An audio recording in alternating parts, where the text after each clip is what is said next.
오늘 말씀 바로 보도록 하겠습니다. 야고보서 1장 9절에서 11절 말씀입니다.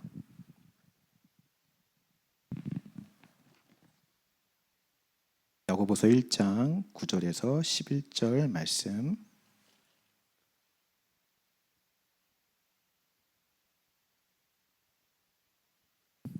우리 야고보서를 벌써 많이 한 것 같은데 아직도 1장을 지금 하고 있는 것 같네요. 우리 3절 말씀이니까요. 한 목소리로 같이 읽도록 하겠습니다. 함께 읽겠습니다. 시작. 낮은 형제는 자기의 높음을 자랑하고 부한 자는 자기의 낮아짐을 자랑할지니 이는 그가 풀의 꽃과 같이 지나감이라. 해가 돋고 뜨거운 바람이 불어 풀을 말리면 꽃이 떨어져 그 모양의 아름다움이 없어지나니 부한 자도 그 행하는 일에 이와 같이 쇠잔하리라. 아멘. 사람은 세 가지 관점에서 나 자신을 바라보고 평가할 수가 있습니다. 첫 번째는요, 내가 나를 바라보는 관점이 있고요. 두 번째는 남이 나를 바라보는 관점이 있습니다. 그리고 마지막 세 번째가 하나님께서 나를 바라보는 그런 모습이 있어요. 근데 이 세 가지가 항상 동일하지는 않습니다. 예를 들어서요, 나는 나를 바라볼 때 굉장히 스마트하고 똑똑한 사람으로 평가할 수 있습니다. 남들이 보기에는 내가 똑똑한 게 아니라 그저 아는 거 몇 가지 가지고 잘난 체 하는 사람으로 볼 수도 있는 거죠. 또 나는 나 스스로를 굉장히 열심히 살고 노력하는 사람이라고 생각하는데 다른 사람은 나를 볼 때 게으르다라고 판단할 수도 있습니다. 반대로요, 나는 너무나 부족하고 모자르다라고 생각하는데 남이 볼 때는 정말 괜찮은 사람으로 나를 바라볼 수도 있어요. 또 스스로는 별로 가진 것이 없다라고 생각하는데 남들이 볼 때는 금수저에 다 가진 것처럼 보일 수도 있겠죠. 신앙생활도 마찬가지인 것 같습니다. 나는 나 스스로를 꽤 괜찮은 신앙인이라고 믿고 생각하며 신앙생활을 하고 있는데 직장에서 일하는 나의 동료들은 전혀 그렇게 생각하지 않을 수도 있죠. 예수 믿는 사람이, 교회 다니는 사람이 왜 저렇게 행동할까? 뒤에서 험담을 할 수도 있습니다. 반대로 교회에서는 나를 굉장히 열심히 일하는, 봉사하는 일꾼으로 바라보는데 나 스스로는 나를 볼 때 아직도 멀었고 해결할 것이 많은 문제투성이에 연약한 사람으로 나를 바라볼 수도 있죠. 이렇게 사람과 사람 사이는요, 저마다 기준이 다 다르기 때문에 서로 다른 관점으로 바라보고 평가할 수밖에 없는 것이 사실입니다. 이 두 관점이 일치되는 경우가 거의 없다라고 하는 것이죠. 하지만 적어도요, 하나님이 나를 보시는 모습과 내가 나를 보는 모습은 동일해야 된다라고 믿습니다. 성경 말씀처럼 하나님은 나를 전혀 모른다라고 말씀하시는데 나는 하나님을 안다라고 하면서 하나님의 이름으로 막 병도 고치고 기적도 행하고 열심히 사는 사람들이 있다면 문제가 있는 것이죠. 반대로 하나님은 나를 의인이다, 너는 자유하다라고 그렇게 나를 보시는데 나는 스스로 여전히 나를 죄인이라고 생각하면서 자유함이 없이 사는 것도 문제가 있는 것입니다. 건강한 신앙생활이라고 하는 것은 하나님이 나를 바라보시는 관점과 내가 나를 바라보는 관점이 동일할 때부터 시작한다라고 하는 거예요. 하나님께서 나에게 죄 있다라고 하시면 우리는 우리를 죄인으로 바라봐야 됩니다. 예수님이 바리새인들에게 독사의 자식들아라고 얘기했다면 분노하고 화내면서 난 아니다라고 이야기하는 것이 아니라 왜 그 말씀을 하셨는지 내 모습을 봐야 돼요.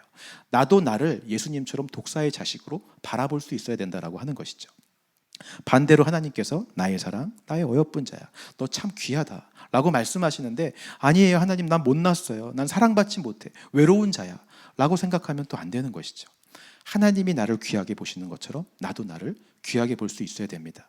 적어도 내가 나를 바라보는 관점과 하나님이 나를 바라보시는 관점이 같아야지 건강한 신앙생활을 우리가 그때부터 시작할 수 있다고 하는 거예요. 자, 그러려면 어떻게 해야 되겠습니까? 당연히 내 기준을 내려놓아야 되는 줄 믿습니다. 내 기준이 아니라 하나님의 기준이 항상 선하고 옳으심을 믿으시기 바랍니다. 내 관점과 기준은 하나님의 관점과 기준보다 훨씬 더 낮고요, 틀릴 수밖에 없어요. 하나님의 시선으로, 하나님의 눈으로 나를 바라봐야 되는 줄 믿습니다. 그렇게 계속 하나님의 시선으로 나를 바라보게 되면요, 점점 하나님이 보시는 내 모습과 내가 보는 내 모습이 같아지기 시작해요. 하나님과 친밀한 교제 가운데서 우리는 건강한 신앙생활을 그때부터 하게 됩니다. 자, 그러면 어떤 일이 일어날까요? 자연스럽게 하나님이 보시는 내 모습, 나를 보는 내 모습, 그리고 남이 나를 보는 모습도 같아지기 시작할 거라고 저는 믿습니다. 하나님이 보는 내 모습과 나를 보는 내 모습이 같아질 때 마침내 남도 하나님이 나를 보시는 것처럼, 내가 나를 보는 것처럼 똑같이 나를 바라보게 된다라고 하는 것이죠. 저 사람 예전에는 아는 거 몇 개 가지고 잘난 척했는데 요새 좀 겸손해진 것 같아. 좀 변한 것 같아. 저 사람 맨날 나는 쓸모없다 그러고 자기 비하하면서 우울증에 빠져 살았는데 요새 좀 표정이 밝아진 것 같아. 달라진 것 같아. 결국 믿는 자들이 세상에 하나님의 빛을 비추는 것은 저는 이 모습이라고 생각해요. 하나님이 바라보시는 나의 모습을 세상의 사람들도 보게 만드는 것. 저는 그것이 이 세상 가운데 믿는 자들이 빛을 비추는 모습이라고 생각합니다. 야고보가 그토록 이야기했던 말씀과 삶이 일치하는 그 온전함이 바로 이런 것이 아닐까요? 하나님이 보시는 나의 모습, 내가 보는 나의 모습, 그리고 남의 보는 나의 모습이 다 같아지기 시작하는 일치됨, 온전함, 그 거룩함을 모두가 볼 수 있게 만드는 것. 그것이 저는 말씀과 삶이 일치하는 온전함이라고 믿습니다. 그 온전함이, 그 거룩함이 저와 여러분들에게 있기를 주님의 이름으로 축원합니다. 제가 늘 여러분들에게 말씀드리는 게 있어요. 소망하는 게 있습니다. 이 애틀란타 땅에서 플래그십 처치 하면은 저는 다른 게 떠오르지 않았으면 좋겠어요. 야, 거기는 건물이 참 좋대, 찬양팀이 참 잘한대, 프로그램이 잘 되어 있대, 이런 거를 사람들이 보지 않았으면 좋겠습니다. 하나님도 교회를 보실 때 그런 거를 본다고 저는 생각하지 않아요. 하나님이 우리 교회를 보실 때 정말 나의 사랑하는 자녀들, 정말 나의 사랑하는 백성들, 이렇게 보시듯이 세상 사람들도 우리를 볼 때 저 교회 다니는 사람들은 다 정말 하나님의 자녀들 같아, 정말 예수 믿는 사람들 같아, 저 사람들의 삶을 보면 하나님이 살아계심을 볼 수가 있어. 이렇게 빛을 비추며 살아갈 수 있는 저와 여러분들이 되시기를 주님의 이름으로 축원합니다. 그러기 위해서 오늘 우리는요, 먼저 하나님이 우리를 좀 어떻게 바라보시는지 하나님의 관점을 좀 살펴보기를 원해요. 9절 10절 말씀 한번 읽어보겠습니다. 함께 읽겠습니다. 시작.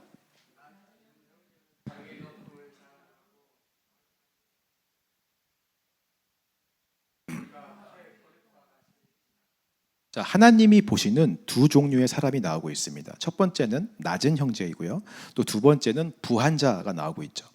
거듭 말씀드리지만 이 야고보서는 불신자들이 아니라 신자들을 대상으로 쓰여진 책입니다. 이 말은 오늘 하나님도 저와 여러분들을 보실 때, 믿는 우리를 보실 때 낮은 자로 보시는 사람이 있고 부한 자로 보시는 사람이 있다라고 하는 거예요. 다 똑같이 보시는 게 아니라고 하는 것입니다. 자, 그럼 낮은 자는 누구이고 부한 자는 누구일까요? 단순히 낮은 자는 가진 것이 없고 신분이 낮은 자를 말하는 것일까요?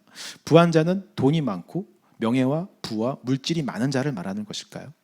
단순하게 단어 뜻만 생각한다면 우리가 그렇게 생각할 수 있을 것입니다. 하지만 야고보가 어떤 의도로 이 말을 했는지를 좀 자세히 살펴보면 이게 무슨 뜻인지를 우리가 잘 알 수가 있어요. 그 다음 절 11절 말씀을 한번 읽어보겠습니다. 11절 시작. 풀을 말리면 꽃이 떨어져 그 모양의 아름다움이 없어지나니 부한 자도 그 행하는 일에 이와 같이 쇠잔하리라. 자, 야고보는 유대인이죠. 그리고 야고보서는 유대인이면서 예수를 믿는 자들을 위해 쓰여진 책입니다. 그렇기 때문에 야고보는요, 유대인이라면 누구나 알 수 있는 성경 구절 하나를 인용해서 낮은 자와 부한 자에 대해서 설명을 하려고 해요. 그게 바로 11절입니다. 이 11절은 유대인이면 누구나 아는 이사야서의 말씀이에요. 이사야서 40장 6절 7절 말씀을 한번 읽어보겠습니다. 시작. 말하는 자의 소리여 이르되 외치라. 대답하되 내가 무엇을 외치리까 하니 이르되 모든 육체는 풀이요 그의 모든 아름다움은 들의 꽃과 같으니 풀은 마르고 꽃이 시듬은 여호와의 기운이 그 위에 불미라. 이 백성은 실로 풀이로다. 자, 야고보서가 낮은 자와 부한 자를 이야기하기 위해 왜 이사야서의 이 말씀을 인용했을까요? 이 이사야서 40장의 배경을 좀 우리가 살펴보기를 원합니다. 이사야가요, 성경처럼 66장으로 되어 있는 것을 여러분 잘 아실 것입니다. 놀랍게도요, 성경이 구약 39권, 신약 27권으로 되어 있는 것처럼 이사야도 1장부터 39장이 전반부로 나뉘어지고요, 40장부터 66장까지가 후반부로 나뉘어집니다. 그래서 전반부는 주로 하나님의 심판이 있을 것이다 경고하면서 회개의 메시지를 막 전파하고요, 40장부터는 하나님의 위로, 따뜻한 위로와 격려와 회복, 축복의 메시지가 선포되는 것을 볼 수 있습니다. 자, 그런데 이사야는 40장의 말씀을 인용했어요. 이것을 보았을 때 심판이나 어떤 경고나 우리를 혼내키려고 하는 의도가 아니라 위로하고 축복하고 격려하기 위해 이 글을 썼다라는 것을 우리가 일단은 알 수가 있겠죠. 자, 그렇다면 낮은 자, 야고보가 말하는 낮은 자는 누구일까요? 이사야 40장 1절 말씀 한번 읽어보겠습니다. 시작. 너희의 하나님이 이르시되 너희는 위로하라, 내 백성을 위로하라. 자, 누구를 위로하고 있습니까? 이스라엘 백성들을 위로하고 있죠. 바벨론에 포로로 잡혀갔던 이스라엘 백성들을 위로하는 내용입니다. 여러분, 그동안 이스라엘 백성들은요, 자신들에 대한 죄값을 치르고 있었어요. 그들은 그동안 우상을 섬기고요, 안식일도 지키지 않았습니다. 하나님의 말씀에 다 거역했어요. 철저하게 자신이 주인된 삶을 살고 있었습니다. 선지자들을 통해 하나님은 수없이 경고했습니다. 심판이 있을 거야, 멸망할 거야. 그래도 그들은 듣지 않았어요. 하나님의 말씀에 귀 기울이지 않고 오히려 거짓 선지자들이 하는 말들, 내가 주인 되어 있는 이 삶이 영원할 거야, 너희들은 평안할 거야, 바벨론은 우리를 멸망하려고 하는 존재가 아니라 우리를 도와주고 잘 살게 해주는 나라야, 이런 말만 믿고 그 말에 박수치며 환호했습니다. 그 결과가 무엇입니까? 이스라엘은 멸망하게 되었고요, 그들은 다 바벨론의 포로로 붙잡혀가게 되었습니다. 자신을 평안하게 해주고 잘 살게 해줄 거라고 믿었던 바벨론을 위해 노예가 되어 밤낮 없이 일하게 되었어요. 그렇게 70년이라고 하는 시간을 보내게 됩니다. 긴 고통의 세월과 절망과 아픔의 슬픔의 세월이었어요. 근데 아이러니하게도요, 그들은 그 시간을 통해 마침내 자기의 모습을 제대로 마주보게 되었습니다.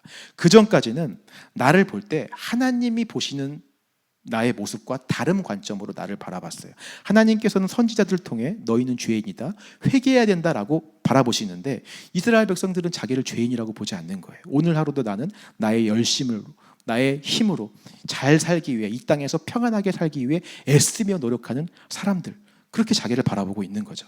그래서 나를 죄인이라고 말씀하시는 하나님의 말씀을 믿지 않고 그렇게 이야기하는 선지자들을 배척한 거예요. 내 힘을 믿고 나를 믿고 열심히 살아왔습니다. 그러나 한순간에 그토록 열심히 살아온 모든 걸 다 빼앗기고 노예가 되어버렸어요. 70년이나 비참한 삶을 살았습니다. 그러자 비로소 자기의 모습을 제대로 보는 거예요. 아, 하나님의 말씀이 맞았구나. 내가 죄인이 맞구나. 내가 하나님의 말씀에 그동안 불순종했구나. 나는 하나님이 없이는 한순간도 살 수가 없는 존재구나. 자기가 열심히 노력해서 이루었던 모든 것들을 다 빼앗기고 보니 그 모든 것도 다 하나님께서 허락하신 은혜였고, 하나님이 아니면 한순간도 내가 살아갈 수 없는 존재임을 뼈에 사무치게 바라보게 된 거예요. 마침내 하나님이 보시는 것처럼 나도 내 모습을 볼 수 있게 되었습니다. 그들의 마음이 한없이 낮아지게 되었어요. 다 가난한 심령이 되었습니다. 그리고 그들이 회개하고 자복하고 낮은 자가 되었을 때 하나님께서 이 위로의 말씀을 해주시는 거예요. 그 다음 절 2절 같이 읽겠습니다. 시작. 너희는 예루살렘의 마음에 닿도록 말하며 그것에게 외치라. 그 노역의 때가 끝났고 그 죄악이 사함을 받았느니라. 그의 모든 죄로 말미암아 여호와의 손에서 벌을 배나 받았느니라 할지니라 하시니라. 이제 노역의 때가 끝났고 너희의 죄악이 다 사함을 받았다. 그들의 죄가 사함받고 이제 정결하게 되어졌다라는 것을 하나님이 말씀하시고 선포하고 계시는 것입니다. 계속해서 하나님이 말씀하십니다. 3절 5절도 한번 읽어볼게요. 자, 시작. 외치는 자의 소리여 이르되 너희는 광야에서 여호와의 길을 예비하라. 사막에서 우리 하나님의 대로를 평탄하게 하라.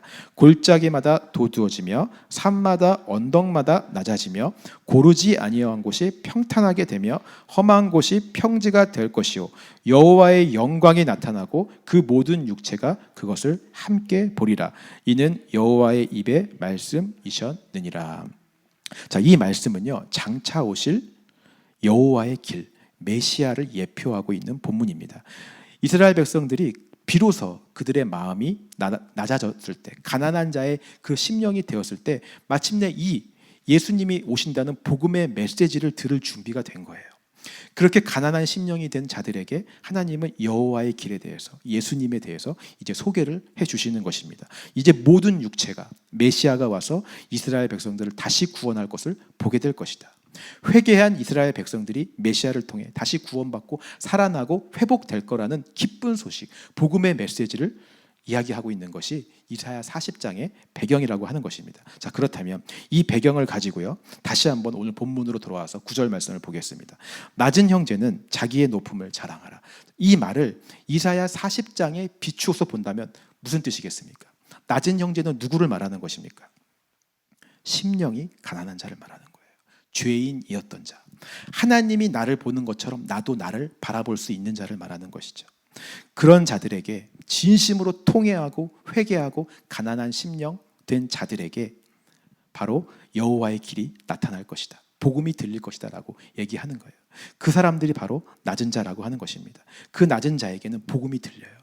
여호와의 길이 보입니다. 그리고 예수님이 오셔서 그 자들을 살리시고 회복하게 하시고 구원하시는 줄 믿습니다. 그것을 야고보가 오늘 높아짐이라고 표현하고 있는 거예요. 그래서 너희들은, 낮은 자들은, 마음이 가난한 자들은 다시 구원받고 높아짐을 자랑해라 라고 외치고 있는 것이죠. 오늘 우리도 모든 육체가 하나님의 영광을 보는 것처럼 예수님과 같은 신분으로 높아져서 그 영광을 보게 됨을 자랑해라. 이 놀라운 구원과 회복의 기쁨을 어찌 자랑하지 않을 수 있겠느냐. 이 구원을 자랑하라. 다시 살아남을 기뻐하라. 이 높아짐을 외쳐라 라고 지금 야고보가 말하고 있는 것이죠. 오늘 저와 여러분들도 마찬가지입니다. 여러분, 우리가 자랑할 것은 이거밖에 없어요. 죄인이었던 우리가 예수로 인해서 다시 높아지는 것, 낮아졌던 우리가 다시 높아진 것이 유일한 자랑인 줄 믿습니다. 교회의 자랑도 이것뿐이에요. 교회의 자랑은 예수가 오셔서 우리를 살리신 것밖에 없어요. 우리 교회의 자랑은 예수 없이는 우리가 살 수 없다는 것이 우리 교회의 유일한 자랑이 되기를 소망합니다. 그 높아짐, 그 구원, 그 회복이 우리가 자랑해야 되고 기뻐할 찬양의 제목임을 믿으신 여러분 되시기를 주님의 이름으로 축원합니다. 자, 그렇다면 10절 말씀 읽어볼게요. 10절 시작. 부한 자는 자기의 낮아짐을 자랑할지니 이는 그가 풀의 꽃과 같이 지나감이라. 자, 반대로, 그렇다면 부한 자는 누구일까요? 마음이 가난해지지 않은 자를 말하는 것이겠죠. 여전히 하나님이 나를 보시는 것처럼 나를 바라보지 않는 자입니다. 내가 주인 되어 있는 자들을 말하는 거죠. 그렇기 때문에 이들은 반드시 낮아져야 돼요. 자기의 낮아짐을 자랑할 수 있어야 돼요. 자기의 주인됨을 내려놓아야만 됩니다. 마음이 가난해져야 돼요. 그래야지 진짜 여호와의 길, 메시아, 그 예수님을 볼 수 있기 때문에 그렇습니다. 그 전까지는 그 길이 보이지 않아요. 복음이 들리지 않는 거예요. 아까 우리가 읽었던 이사야 4장 2절에서 이렇게 말합니다. 너희는 예루살렘의 마음에 닿도록 이 복음을 말하라. 이 메시아가 오신다는 이 소식을 그들의 마음에 닿도록 말하라 라고 얘기하고 있어요. 이 말은 무슨 뜻이겠습니까? 이 복음이 마음에 닿지 않는 사람들도 있다라고 하는 거죠. 그 사람들이 바로 마음이 부한 사람들이에요. 복음이 마음에 와 닿지 않는 것입니다. 왜 부한 자들에게는 이 복음이 마음에 와 닿지 않았을까요? 똑같이 70년 동안 노예 생활 같이 했잖아요. 고통과 비참함을 함께 겪었습니다. 근데 누군가는 그 고통을 겪으면서 마음이 낮아져서 복음의 메시지가 마음에 닿아서 높아짐을 자랑할 수 있게 되었는데, 왜 여전히 누군가는 마음이 부해서 이 복음이 닿지 않는 거예요? 그 이유가 무엇이겠습니까? 두 가지 이유가 있습니다. 첫 번째 이유는요, 여러분 70년이란 그 포로 생활은 거의 그 당시로 얘기한다면 한 세대였을 거예요. 아마 그 땅에서 포로로 태어나 그 땅에서 포로로 죽는 사람들도 있었을 것입니다. 그런 사람들 중에는 이미 그 포로 생활에 적응한 사람들이 있었어요. 그 나라 사람과 결혼도 하고요. 그 나라의 우상신을 섬기고 이스라엘의 율법과 문화보다는 이방 민족의 문화에 더 익숙해진 사람들이 생기기 시작하는 거죠. 오늘 우리 아이들과 마찬가지입니다. 우리는 이민 1세대이지만 여기서 태어나고 자란 2세대의 아이들은 정말 다른 것을 우리가 보게 되잖아요. 아무리 우리가 한국 문화를 가리키고 한국어를 집에서 하라고 해도 이들의 사고방식은 미국에 더 익숙하고 거기가 더 편한 거예요. 그런 것처럼 마찬가지로 세상 문화, 이런 포로 생활에 익숙해져 있는 사람들에게 굳이 너희가 해방될 거고 자유함을 얻을 거야 라는 이 복음의 메시지는 마음에 와 닿지 않는 거예요. 기쁜 소식이 아니라 이상한 소식인 거죠. 나 잘 살고 있는데 왜? 나 세상에서 지금 누릴 거 누리면서 즐기면서 잘 살고 있는데 웬 구원의 메시지? 웬 예수? 난 필요 없는데? 그 위로의 메시지가 마음에 와 닿지 않는 거죠. 두 번째 이유는요, 그 위로의 메시지가 내가 원하고 기대했던 메시지가 아니었기 때문에 그렇습니다. 이들에겐 당장 눈에 보이지도 않는 예수, 그런 뜬구름 잡는 비현실적인 복음이 아니라 당장 눈앞에 현실의 문제가 더 중요해요. 이 땅에서 내가 어떻게 하면 더 잘 먹고 잘 살 수 있나, 이 문제가 가장 중요한 것입니다. 당장 삶의 문제를 해결하고, 내가 포로이기 때문에 받는 부당한 대우를 해결하고, 더 돈을 많이 벌고 더 부를 갖고 싶은 그런 것들에 대한 메시지를 듣고 싶은 거예요. 돈 잘 벌 수 있다, 평안할 것이다, 너희 삶은 축복받을 것이다. 근데 갑자기 예수님이 와서 너희 죄를 사하시고 너를 구원해 줄 것이고 모든 육체가 하나님의 영광을 볼 것이다, 전혀 기대한 메시지가 아닌 거죠. 포로로 끌려가기 전에 이스라엘 백성들과 똑같습니다. 너는 멸망할 거야, 하나님의 심판이 있을 거야. 그들이 기대하는 메시지가 아니에요. 바벨론이 너희를 잘 살게 해줄 거야, 너희 삶은 영원할 거야, 평안할 거야. 이게 그들이 기대하는 메시지. 이것만 듣고 이것만 듣기를 원하는 것입니다. 야고보서에 이 사람들도 똑같아요. 이 마음이 부한 자들, 로마의 압제를 피해서 도망쳤습니다. 먹고 살기 위해 애쓰다 보니까 어느새 돈이 모이게 되고요, 부가 쌓이기 시작했어요. 그러다 보니까 그 부를 쌓는 그 삶에 익숙해져 버렸어요. 만족하게 되었습니다. 당장 또 언제 로마가 우리를 핍박할지 모르니까 더 악착같이 돈을 모으기 시작합니다. 그게 가장 중요한 것이 되어버렸어요. 그러니까 어느 순간에 정작 들어야 될 복음의 메시지가 마음에 와닿지 않는 것입니다. 내가 기대하는 메시지가 아니고, 내가 듣고 싶어하는 메시지가 아니고, 난 이미 현실에 적응해 버렸기 때문에 이 소리가 들리지 않는 거죠. 오늘 여러분들은 어떻습니까? 이 땅에서 적응해서 살아가고 있는 사람들, 그리고 눈앞의 현실의 문제가 더 중요한 사람들에게는 이 복음의 메시지가 들리지 않는 것입니다. 정리하면요, 마음이 부한 자는요, 다 가지고 모든 것이 있어도 예수가 없는 자예요. 마음이 낮은 자는 다 있어도 예수가 없으면 안 되는 자입니다. 여러분 믿으십니까? 자, 그렇다면 우리는 이렇게 메시지가 들리지 않는 이 마음이 부한 자들에게 무엇을 외쳐야 될까요? 이사야 이렇게 이야기합니다. 이사야서 6절, 8절, 오늘 읽었던 말씀이죠. 함께 읽어보겠습니다. 시작.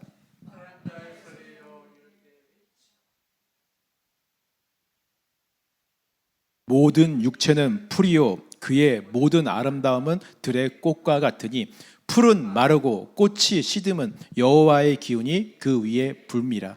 이 백성은 실로 풀이로다. 풀은 마르고 꽃은 시드나 우리 하나님의 말씀은 영원히 서리라 하니. 아멘. 야고보가 이 말을 야고보서 1장 11절에 똑같이 인용해서 낮은 자와 부한 자, 특별히 부한 자들에게 이 이야기를 하고 있는 것입니다. 오늘 마음이 부한 자들이 들어야 될 복음은, 이 메시지는 바로 이거예요. 우리 인간은 이 땅에서 영원한 존재가 아니라고 하는 것입니다. 유한한 존재임을 명확하게 그들이 알아야 돼요. 나는 풀과 같이 피었다 지는 꽃과 같은 한계가 있는 연약한 존재라는 것을 알아야 됩니다. 하나님이 우리를 그렇게 보시듯이 우리도 우리를 그렇게 볼 수 있어야 된다라고 하는 것이죠. 우리가 이 땅에서 바라보고 그토록 원하는 부와 명예도 피었다 지는 풀과 같다는 것을 알아야 돼요. 언젠간 다 사그러져 없어질 거라는 것을 명확하게 봐야 되는 것입니다. 그렇기 때문에 우리에겐 그런 것이 아니라 예수가 필요하다라는 것들을 알아야 되는 것입니다. 여러분 믿으십니까? 그 예수가 나에게 있을 때 풀과 같은 우리가 존귀한 존재가 될 수 있음을 믿으시기 바랍니다. 오늘 우리가 할 일들은요, 부한 자들에게 가서 이 메시지를 외치는 거예요. 그들의 부한 마음이 낮아질 수 있도록 용기 있게 우리가 이 땅에서 예수가 필요한 자라는 것을 외치고 선포할 수 있는 저와 여러분들 되시기를 주님의 이름으로 축원합니다. 저는요, 저희 교회가 이 역할을 좀 감당했으면 좋겠습니다. 야고보처럼 용기 있게 말할 수 있는 교회가 되기를 소망해요. 하나님 보시기에 마음이 낮은 자가 있고, 오늘 우리들 중에도 마찬가지입니다. 부한 자가 있을 거예요. 우리 주변에도 예수를 믿는다고 하지만 마음이 낮은 자가 있고 부한 자가 있을 것입니다. 그 중에 어떤 사람은 하나님이 정말 그렇게 보시는 것처럼 자기의 모습을 보는 사람이 있을 거예요. 하지만 하나님은 나를 낮은 자로 보시는데 스스로는 부하다라고 생각하는 사람이 있을 수도 있고, 하나님은 부한 자로 보시는데 스스로 나는 낮은 자라고 착각하며 사는 사람이 있을 수도 있습니다. 오늘 우리가 할 일은 그런 자들에게 명확하게 이 메시지를 선포하는 일인 줄 믿습니다. 마음이 낮은 자들에게는 높아짐을 자랑해라 라고 분명히 외쳤으면 좋겠어요. 부한 자들에게는 낮아짐을 자랑해라. 너는 이 땅에서 풀과 같은 존재이다. 언젠간 다 시들고 끝이 난다. 그래서 너에게 예수가 필요하다라고 믿음 있게 선포할 수 있는 교회가 되었으면 좋겠습니다. 오늘 저와 여러분들이 그리고 우리 주변에 있는 모든 믿는 자들이 그렇게 모두가 다 낮은 자가 되어서 예수 없이는 살 수 없다고 고백하는 그 삶을 살아가는 삶이 되기를 주님의 이름으로 축원합니다. 그래서 이번 주 빛을 비추는 행동 네 번째를 좀 여러분들에게 말씀드리길 원해요. 여러분 지난주 세 번째 게 뭐였죠? 하나님은 후하게 주시는 하나님이라서 우리 자녀들에게도 후하게 우리가 베푸는 거였죠. 다 잘 하셨나요? 네, 저는 이번 주에 너무 힘들었습니다. 우리 아이들이 해주는 모든 요구를 다 들어주느라고 정말 한 번도 거절하지 않고 다 들어주었어요. 심지어 아이들이 수영장을 간다고 하는데 와이프가 이제 차를 타고 출근했잖아요. 근데 그 차에 물안경이 있었어요. 근데 물안경이 있어야지만 수영을 한대요, 반드시. 와이프 회사까지 가서 그 차에서 물안경을 다시 갖고 와서 아이들 데리고 수영장을 가는 그 후한 행동을 했습니다. 아이들이 알지 뭐 아버지가 이렇게 나를 사랑하는 줄 알지 모르겠지만 우리의 그 행동들이 아이들의 마음을 열리게 하고 또 하나님이 우리를 이렇게 사랑하는, 언젠가는 하나님이 나를 이렇게 사랑한다는 것을 부모님을 통해서 보게 될 날이 있을 거라고 저는 믿습니다. 그래서 이번 주에도 우리가 계속 이렇게 좀 빛을 비추는 행동들을 했으면 좋겠어요. 마음이 닿도록 우리 주변의 사람들에게 복음의 메시지를 좀 전했으면 좋겠습니다. 아까도 말씀드렸듯이 우리 주변에 마음이 낮은 자가 있고 부한 자가 있어요. 마음이 낮은 자들에게는 당연히 복음의 메시지가 마음에 닿을 거예요. 우리가 예수님밖에 없습니다. 그러면 아멘으로 받아들일 것이고 이미 마음이 낮아져 있기 때문에 자기의 높아짐을 자랑하는 것에 대해서 기쁨으로 반응할 것입니다. 하지만 마음이 부한 자들에게는 아무리 예수뿐이다라고 얘기해도 이 메시지가 마음에 닿지 않죠. 이 메시지를 마음에 닿게 하기 위해서 우리가 작은 입술로만 말하는 것이 아니라 작은 호의 또는 작은 행동들이, 이 빛을 비추는 행동들이 그들에게 있었으면 좋겠어요. 힘들고 어려운 자들에게 밥을 한 끼 사준다든지 아니면 커피를 한 잔 산다든지 함께 이야기하며 힘내라고 위로하는 말 한마디, 그런 작은 것 하나가 그들의 마음에 이 복음의 메시지가 닿게 할 거라고 저는 믿습니다. 그래서 한 주간도 우리 주변에 마음이 부한 자들, 그들에게 우리가 풀과 같은 존재이기 때문에 예수가 반드시 필요하다라는 이 메시지가 마음에 닿을 수 있도록 우리의 빛을 비추는 행동들을 꼭 하고 그렇게 빛을 비추는 저와 여러분들이 되시기를 주님의 이름으로 축원합니다.